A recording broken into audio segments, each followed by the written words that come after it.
करमपुर जे साफ़ी जावेद उस्मान बिजाणी जे घर मथां राति देर सां फायरिंग वाक़े जी करमपुर थाणे ते एनसी दाख़िल। ॿिए तरफ़ करमपुर जे साफ़िन वाक़े जी हिन रीति मज़म्मत कई आहे।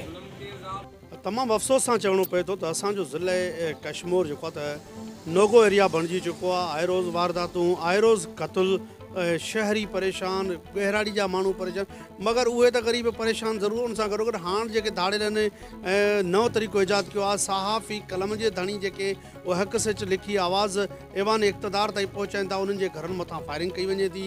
राति सहाफ़ी साईं जावेद उस्मान बिजाणी जे घर मथां धाड़ेलनि फायरिंग कई ऐं डहकाव पखेड़ियो। इलाइक़ो सॼो नोगो एरिया बणिजी वियो। हाणे अमुन जो नालो त किथे रहियो न आहे। सहाफ़ियुनि सां बि जेको ज़ुल्म जो सिलसिलो शुरू थियो आहे, इहो केसीं ताईं जारी रहंदो। असीं SSP इरफान समूह खे अपील था कयूं त बिना देर नोटिस वठी सहाफ़ी उस्मान जावेद बिजाणी खे तहफ़ुज़ फ़राहम कयो वञे ऐं उते चौकी लॻाई वञे, जीअं घटि में घटि उते जा ॻोठाणा सुकून सां रही सघनि। बिस्मिल्लाह रहमान रहीम। गुज़िरियल राति जेको आहे हिकु अफ़सोसनाक वाक़ियो पेश आयो आहे। असांजो करमपुर जो सीनियर सहाफ़ी आहे जावेद उस्मान बिजाणी ऐं उनजे घर मथां नामालूम हथियारबंदनि अंधाधुन जेको आहे जदीद असले सां फायरिंग कई आहे।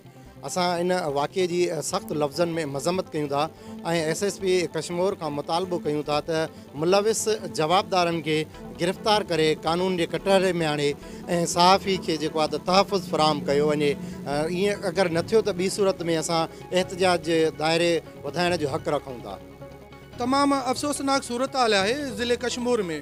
आए रोज़ धाड़ा अगवा फुरियूं त ग़रीब त महफ़ूज़ ई कोन्हे, पर अॼुकल्ह जेकी नई ट्रेंड शुरू थियो आहे त सहाफ़ियुनि जे मथां बि जेको आहे घरनि ते फायरिंग कई थी वञे।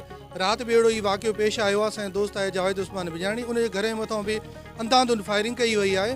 त असीं SSP कश्मीर खां इहो ई मुतालबो कयूं था त तव्हांजे जेके चौकियूं आहिनि, थाणा आहिनि, ऐं इहो कहिड़े कम जूं आहिनि, तव्हां जेको आहे नोटिस वरितो, सख़्ती सां हिदायतूं कयो SHO खे त उनजी इंक्वायरी करे ऐं मामले जे तह ताईं पहुचे त असुल हक़ीक़त छा आहे।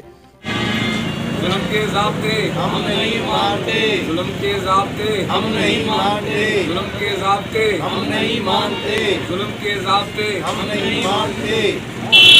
सहाफ़ी के घर पे फायरिंग नामंजूर, सहाफ़ी के घर पे फायरिंग नामंजूर, आज़ाद सहाफ़ जिंदाबाद, आज़ाद सहाफ़।